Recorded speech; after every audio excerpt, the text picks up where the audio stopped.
थांखि लादों आरो बिनि सायावनो जे हेफाजाब गैयै बायदि जे BPFनि बा आथिखालनि BTC सरकारनि सासे EM पानिराम ब्रह्म बिथाङा बुंदों जे मोननांगौब्ला रावबो होबथाबाबो लाखिनो हाया बे बाथ्राखौ बुंदों। ना दुलाराय बर' फरायसा आफाद ट्राइबेल संघ आरो coordination committee of tribal organization Assam CC2आ थांनाय 10 नभेम्बराव जोङो 1 लाख सनापुर मिनि स्टेडियामाव गेदारिंनि गेजेरजों भारत सरकार आसाम सरकार registrar general of India national commission for scheduled tribe आरो ट्राइबेल एफेयर्स डिपार्टमेंट नडेल डिपार्टमेंट मिनिस्ट्री अफ होम एफेयर्सनो जोङो अलरेडि जोंनि जि स्ट्रं जि रेसिस्टेन्स जे जोङो मोनद' हारि जायफोरा डेभलप जायफोरा पपुलास आरो बे मोनद' हारिया 1.5 कोटि जोङो 14टा हारि ट्राइबेल एक्जिस्टिं ट्राइबेला 45 लाखनि सायाव 1.5 कोटिया जेला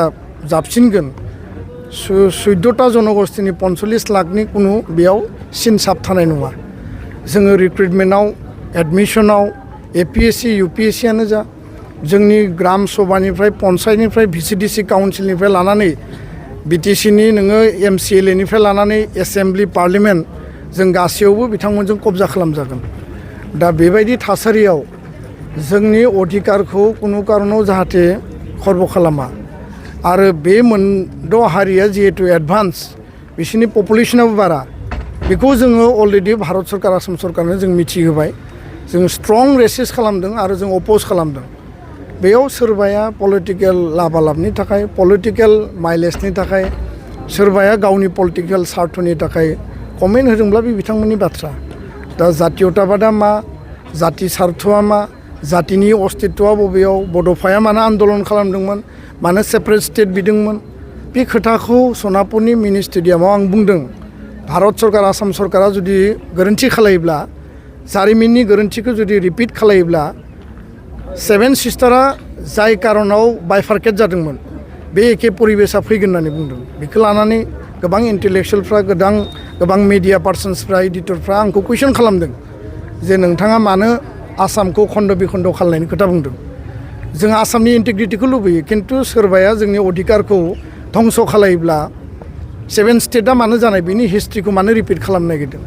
दा बेखायनो हानजाया मा बुंदों सोरबाया मा बुंदों बेखौ लानानै आङो जेबो कमेन्ट होनो नागिरा। रायजो राजाया बिसार खालामगोन इन्टेलेक्सुयेला बिसार खालायगोन आरो एनि टाइम जोङो गावनि पलिटिकेल सार्थनि थाखायल' खोथा बुंनाङा।